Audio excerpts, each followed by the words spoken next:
어, 저희 가족 중에 저랑 저희 아들은 과일을 잘 먹습니다. 그 중에 뭘 잘 먹냐면요, 수박을 굉장히 좋아합니다. 수박을요, 저희는 원래 사면 한 통 가지고 한 이틀 먹는 줄 알았어요. 남들도 다 그렇게 먹는 줄 알았거든요. 근데 저희 보통 한 통 사면 이틀 먹습니다.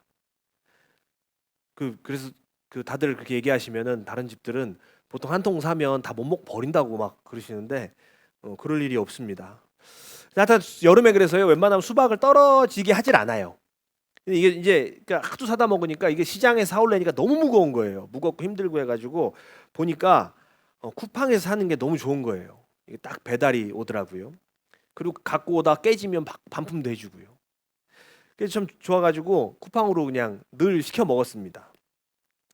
그래서 이제 저희 아내가요, 하도 시켜 먹으니까 도대체 올 여름에 쿠팡에 수박을 몇 번 시켜 먹었나 검색을 해봤어요. 그 배송 목록을. 그랬더니 20번 샀다고 그래요. 근데 이제 이것만 산 게 아니잖아요. 시장에서도 사다 먹었죠. 또 딴 데서도 시켜 먹었죠. 그러니까 수박을 제가 볼 때는 30통까지는 아니어도 하여튼 그 어간까지는 시켜 먹은 것 같습니다. 예. 근데 수박철이 되기 전에는 뭘 잘 먹었냐면 망고를 싸게 팔더라고요, 올해. 그래서 이제 망고를 잘 시켜 먹었습니다. 그것도 이제 잘 시켜서 먹었는데 먹다 보면 망고를 먹다 보면 어떤 생각이 드냐면요, 거참 씨가 크다 이런 생각이 들어요. 근데 이제 씨가 크다라는 생각만 들면 되는데 씨가 크니까 한번 심어볼까라는 생각이 든 거예요. 그래가지고 이 씨를 그렇게 겉껍데기를 벗겨가지고 그 안에 있는 씨를 꺼내갖고서는요, 이제 이걸 발화시키기 위해서 이렇게 딱 그 통에다 넣어가지고 이렇게 물 적신 티슈를 딱 덮어가 넣어놨습니다. 그래서 한 하루 이틀 딱 지나서 보니까 아무 변화가 없어요. 그래서 뭐 그냥 그런가 보다 하고서는 잊어버린 거예요. 거기 넣어놓은 걸 잊고 며칠 있다가 보니까 이게 콩나물처럼 이렇게 올라온 거예요. 그래서 이제 얘를 가져다가 흙에다 옮겨 심었습니다. 그랬더니 그게 지금 얼만큼 자랐냐면 요만큼 자랐어요. 네. 증거 사진을 제시하도록 하겠습니다. 근데 이게 지금 이렇게 사진으로 보니까 화분 되게 크고 막 큰 것 같은데 화분 요만하고요. 요만큼 자랐습니다. 그래서 지금 망고가 자라고 있습니다. 이제 제가 자꾸 이런 걸 심고 막 키워가지고 베란다에 사실은 화분이 조금 여러 개가 있어요. 여러 개가 있는데 그러다 보니까 저희 집사람은 저거 언제 말라 죽나 지금 이제 하고 있는데 제가 정성껏 물을 잘 주고 있고 제 마음과 제 꿈속에는 이미 저 나무에 망고가 열렸어요. 예, 그렇습니다. 그래서 뭐 한 우리 저기 10주년쯤에 기념 망고 커팅식을 하든지 그렇습니다. 우리가 이제 모종을 사다 심기도 하고 하는데 모종을 사다 심어서 키우는 것과 이 씨앗부터 심어서 키우는 것은 이게 좀 다른 것 같아요. 이게 씨앗을 심는다? 사실 씨앗은요, 그 아무것도 없어 보이거든요. 망고는 뭐 씨나 이만하죠. 다른 것들은 진짜 야만한 좁쌀보다 더 작은 그런 씨앗들인데 그걸 심었는데 겉으로는 정말 아무것도 아닌 것 같았는데 거기서 막 싹이 나고 자라는 것. 결국 그게 나무까지 된다는 것. 그러니까 그 안에 그런 놀라운 잠재력이 숨어 있다는 것은 참 그거 신기한 일인 것 같습니다. 뭐 성경에도 겨자씨 비유가 나오잖아요. 겨자씨만한 그 겨자씨를 심는데 큰 나무로 자란다. 참 놀라운 잠재력이 있다는 것에 대해서 성경도 이야기를 합니다. 그래서 씨앗이라는 것은 죽은 것 같기도 하고 때로는 겉으로 봐서는 아무것도 아닌 것 같은데 그 안에 참 상상할 수 없는 가능성이 숨겨져 있는 거죠. 오늘 본문에 나오는 이 기드온이라는 사람이 사실은 그런 사람이에요. 이 기드온은 이스라엘의 7번째 사사입니다. 미디안에게 끊임없이 약탈당하고 핍박당하고 막 어려움 당하고 있던 그 이스라엘을 구원하기 위해서 하나님께서 준비하신 씨앗 같은 사람이에요.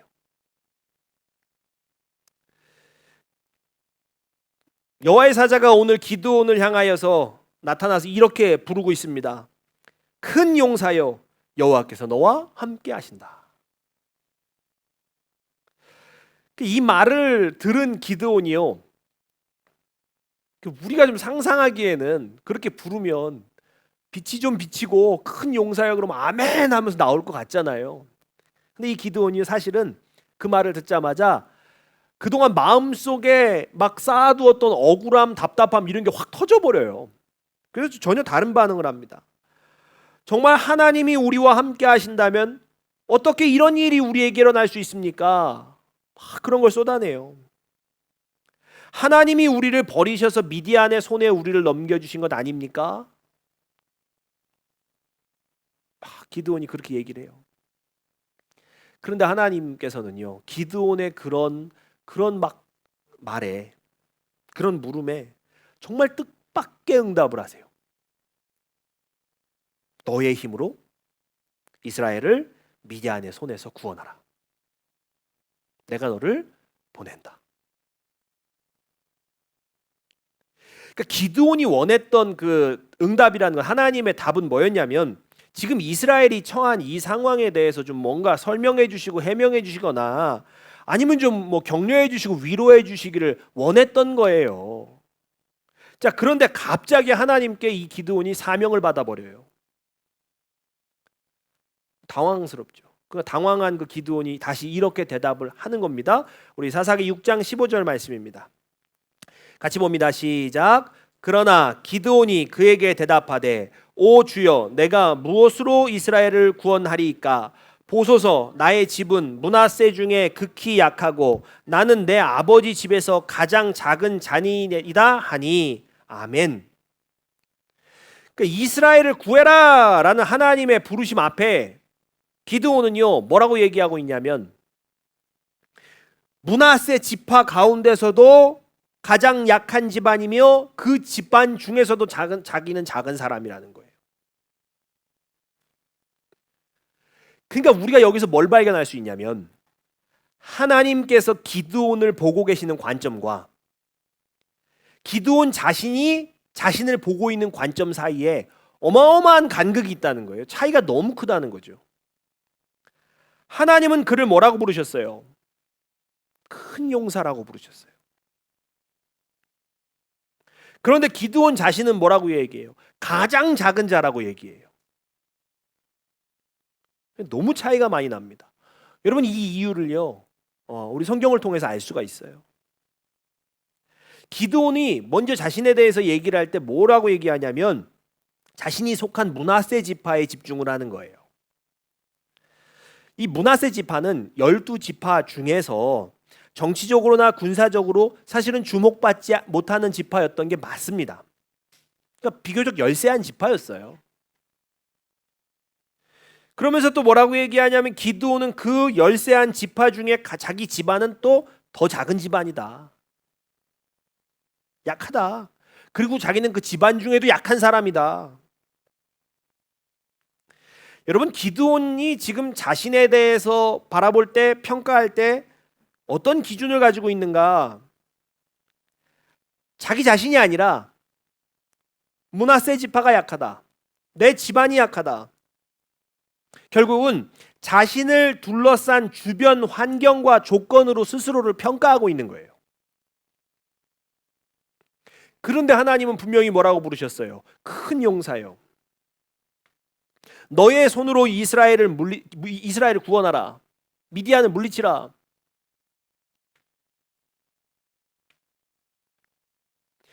하나님께 기드온이 어떤 집안 출신이었는지, 어떤 가문의 출신이었는지, 어떤 배경을 가지고 있는지 이거 관심 밖의 일이셨어요. 그냥 하나님이 주목하신 것은 뭐예요? 오직 기드온 그 자체예요. 하나님 보시기에 기드온이라는 사람은 큰 용사가 될 수 있는, 그렇게 자랄 수 있는 그 씨앗을 품고 있는 사람이었습니다. 그래서 그의 잠재력을 아시는 하나님께서 그 가능성을 오늘 본문에서 깨우기로 작정하신 거예요. 그런데 기드온은 모릅니다. 자기 안에 그런 잠재력이 있는지 모르는 거예요. 왜냐하면 늘 외부에서 나에 대해서 봤으니까. 외부에서, 내 외부의 환경을 통해서 그래서 자신의 가치를 거기에서 발견했으니까 내 안에 있는 잠재력 그거는 볼 수가 없는 거예요. 모르는 거예요, 아예. 여러분 지금 이 시대에도요. 자신의 가치를 외부의 조건에서 찾는 사람들이 대단히 많습니다. 그러나 뭐 좋은 회사를 다니든 그냥 그런 회사를 다니든 그 내가 다니는 회사가 나는 아니에요. 내가 어느 학교를 다니든 그 학교가 곧 내가 아니에요. 내가 하고 있는 일, 그 일이 곧 나도 아닙니다. 예를 들어 이런 겁니다. 정말로 막 그러니까 자기는 막 자유로운 예술가로서 살고 싶었던 사람이 있어요. 근데 그런 사람이 어찌어찌 하다 보니까 직업적으로 군인이 돼서 하는 사람도 있어요. 그럼 군인인 나와 내 안에 있는 이 예술가적인 혼은 막 안 맞는 거죠. 꾸역꾸역 그냥 다니는 사람도 있어요. 옷에는 아무 관심이 없는데 패션 회사 다니는 사람도 있습니다. 그런데 우리는 어떠냐면요. 패션 회사 다닙니다. 그러면 벌써 뭐라고 물어보냐면 옷에 관심 많으시겠네요. 유행에 민감하시겠어요? 왜 그럴까요? 우리도요. 그 사람이 하는 일, 그 일을요. 곧 그 사람 자신으로 인식하는 습관이 우리에게 이미 있는 거예요. 이런 일을 하면 이럴 거다. 부모들도요. 자신의 자녀들을 소개할 때 어떻게 소개하냐면 어디 다니는 우리 아들, 어디 다니는 우리 딸 이렇게 소개를 해요. 사실은 부모조차도 자녀의 가치를 외부의 조건에서 발견하고 있는 거죠. 내가 낳은 자식임에도 불구하고 그 존재 자체로 바라봐 주지를 않는 거예요. 근데 분명 처음에는 어땠어요? 그냥 그 존재 자체가 기쁨이 되었잖아요. 그냥 이렇게 그냥 아이가 그냥 웃기만 해도 그냥 그게 기쁨이잖아요. 그냥 아이가 엄마, 아빠 이 말만 해도 그게 막 세상의 기쁨이었잖아요.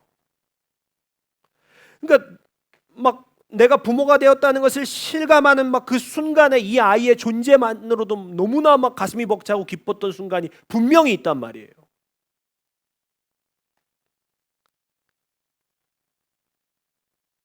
그냥 뭐 애가 뒤집어도 잘했대요. 뒤집어도 뒤집기만 하면 막 기기만 해도 막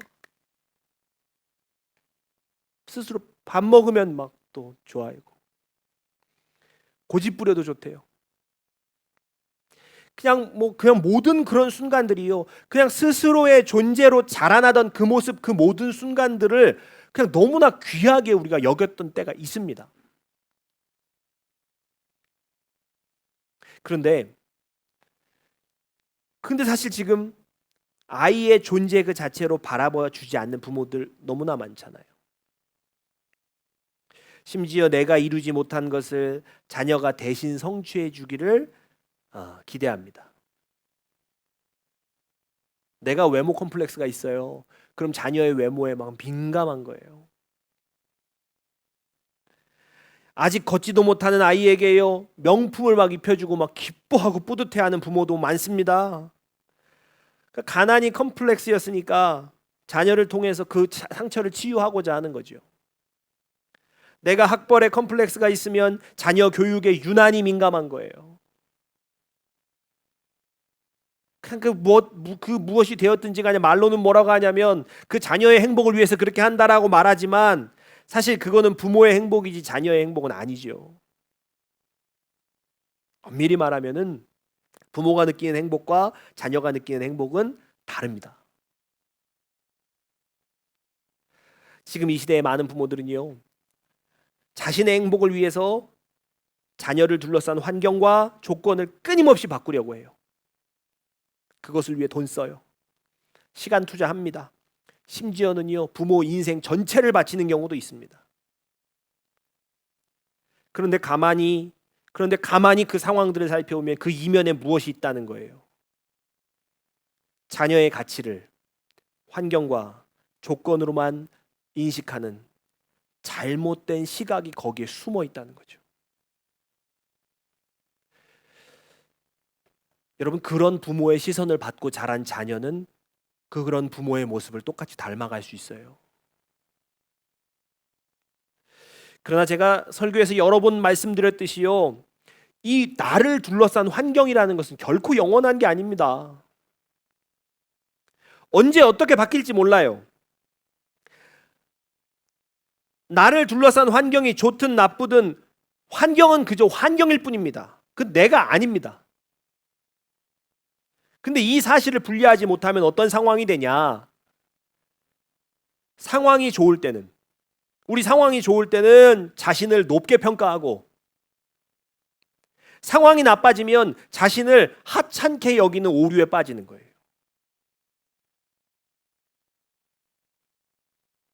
그러니까 이런 상황이 반복되면 어떻게 되겠습니까?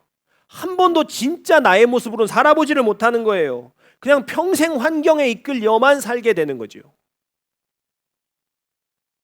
자신을 둘러싼 외부의 환경에 따라 자신을 바라보고 또 외부의 조건에 따라 타인을 오해하게 되는 것입니다. 여러분, 그렇게 외부의 조건에 자신의 가치를 두고 바라본 결과가 무엇이냐? 오늘 본문의 결과예요. 오늘 본문. 기드온이 보기에 자신은 그저 가장 작은 자일 뿐이라는 거예요. 자기가 속한 이 므낫세 지파가 열세해요. 집안이 보잘것없다는 현실이 있어요. 그러니까 자신은 가장 작은 자라는 거예요. 그는 철저히 외부의 환경에 그 기인에서 자신을 규정했습니다. 외부의 조건이 곧 나, 그게 전부라고 생각을 했어요. 그래서 하나님의 부르심 앞에서도 어때요? 나는 못합니다. 그런 결론을 내리는 거예요. 환경이 곧 나라는 잘못된 인식이요, 하나님의 시선과 전혀 다른 자기 평가를 만들어낸 거예요. 하나님은 큰 용사라고 보시는데 자신은 가장 작은 자라고 얘기하는 거죠. 하나님은 분명히요, 어떤 환경과 조건도 보지 않으시고 기드온 그 자체를 뭐라고 부르십니까? 큰 용사라고 부르세요. 큰 용사. 여러분, 하나님께서 기드온을 큰 용사라고 부르신 이유가 16절에 기록되어 있습니다. 자, 사사기 6장 16절 함께 보겠습니다. 시작.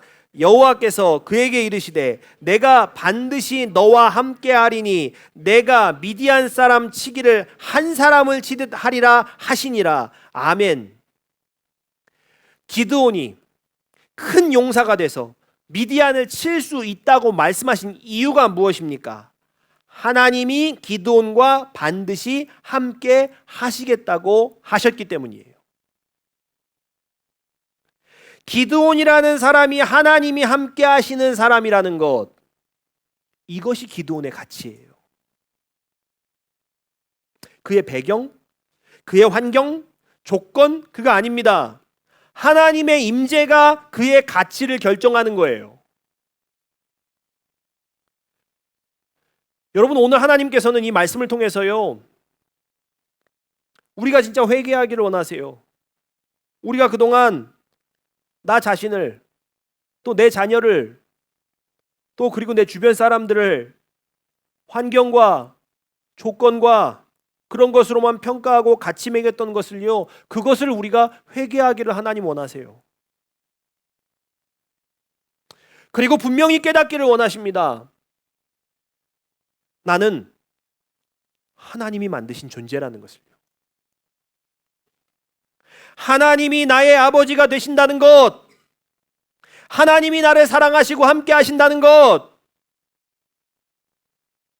이것이 바로 내가 가진 진정한 가치라는 것을 오늘 하나님은 분명히 깨닫기를 원하세요. 여러분, 우리는요, 나의 가치라는 것을 세상의 기준이 아니라, 그 세상 가운데서가 아니라 하나님 안에서 찾으셔야 합니다. 그래야 어떤 상황, 어떤 환경을 만나도 흔들리지 않아요. 물론 이렇게 한다는 게 처음에 어렵습니다. 그렇게 안 살아왔으니까요. 그리고 내가 그런 가치가 있는 사람이라는 것, 그것 실감나지 않을 수 있어요. 사실은 기드온도 그랬습니다. 기드온은요, 하나님께서 나와 함께 하신다라는 그 말씀을 듣고 믿을 수가 없었어요. 그래서 그가 이렇게 이야기를 하지요. 사사기 6장 17절입니다. 새 번역으로 함께 봅니다. 기드온이 또 주님께 아뢰었다. 참으로 나를 좋게 보아주신다면 지금 나에게 말씀하시는 분이 정말로 주님이시라는 증거를 보여주십시오. 아멘. 기드온은 자신을 큰 용사라고 불러주시며 자신의 가치를 알아주시고 인정해 주시는 그 하나님의 말씀을 믿을 수가 없었어요. 늘 외부에서 자신의 가치를 찾던 그 사람은요, 하나님께서 자신의 가치를 인정해 주셨음에도 불구하고 기쁨보다는 뭐가 먼저 생각이 드는 거예요? 의심이 드는 거예요. 의심이. 그래서 정말 주님 그 맞으면 증거를 보여달라는 거예요. 하나님께서는 기드온의 예물을 불사르시면서 증거를 보여주십니다. 하지만 이 기드온이요, 그 하나님의 증거를 보고도 확신을 못해요. 표징을 보이신 그날 밤에요, 하나님께서는 기드온에게 바알의 제단을 헐고 아세라상을 찍어가지고 그 나무로 번제를 드리라고 명령을 하셨어요.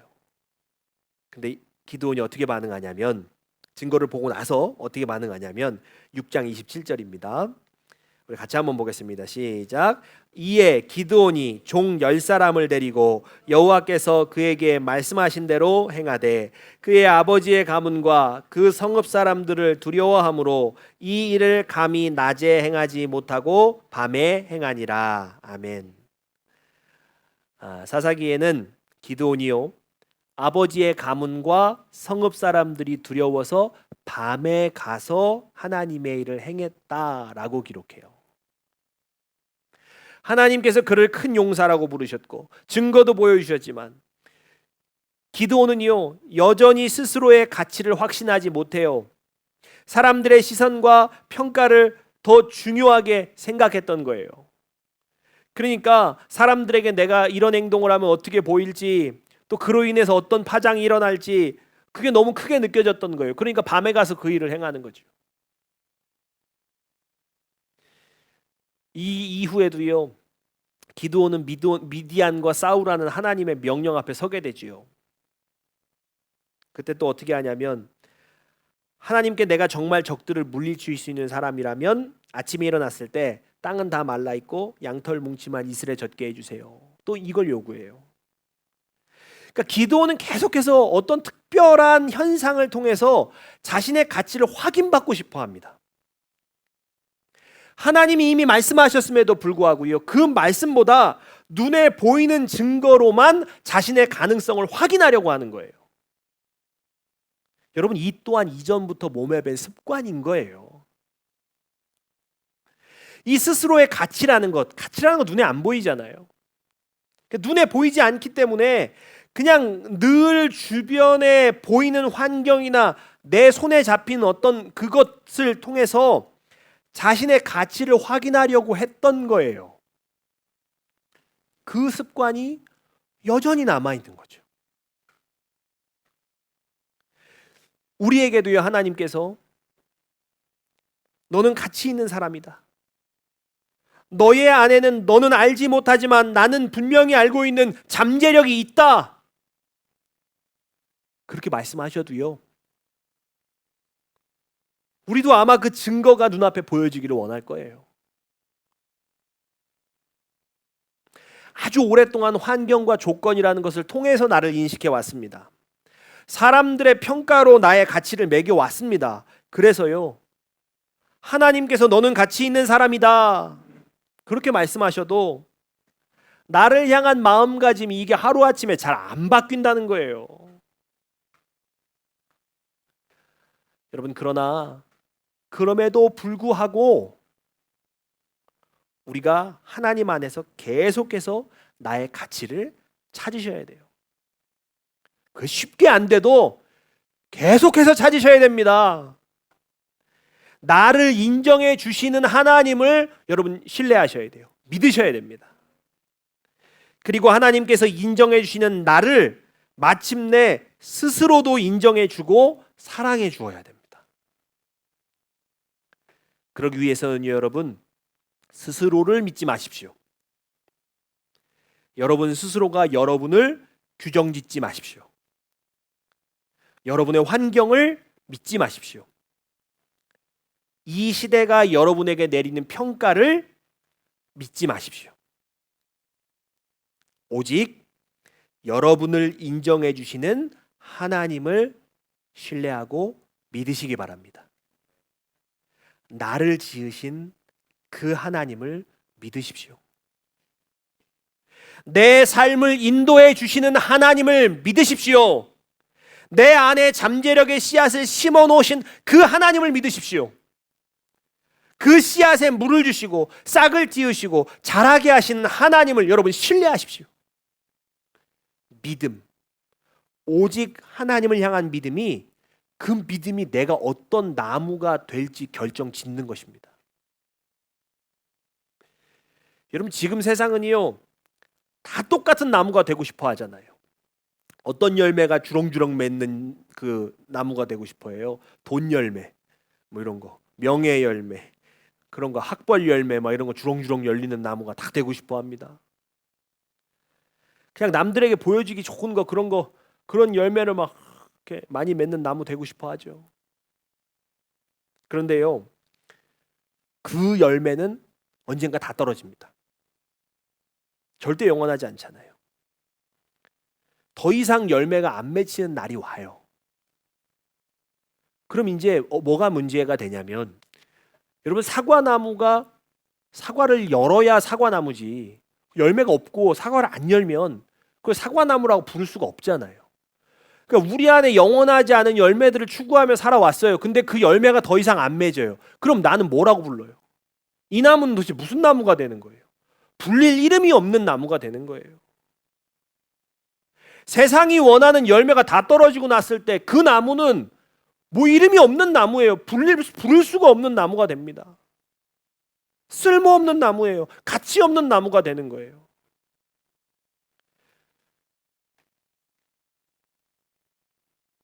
여러분 결국 사람들은요 영원하지 않은 가치, 영원한 가치가 없는 그 인생을 위해서 이 땅에서 모든 시간을 낭비하면서 막 휩쓸려 가고 있는 거예요. 우리의 시간들이요. 막 휩쓸려 갑니다. 그러나 오늘 하나님께서 우리를요 그 휩쓸려가는 시간 속에서 건져내시기를 원하시는 거예요. 여러분 우리 각 사람 안에는 서로 다른 잠재력의 씨앗이 심어져 있습니다. 하나님께서는 나를 이 세상에서 어떤 나무로 자라게 하실지 여러분 그 지금은 우리가 잘 알지 못해요. 그러나 한 가지 분명한 게 있습니다. 하나님은 우리를요 영원한 가치를 품은 나무로 자라게 하실 거예요. 이게 여러분 그래서 이 젊은 세대에 향한 메시지가 아니에요. 거기에 국한된 메시지가 아니에요. 왜요? 영원한 가치, 영원한 가치를 가진 나무로 우리를 자라게 하신다고요.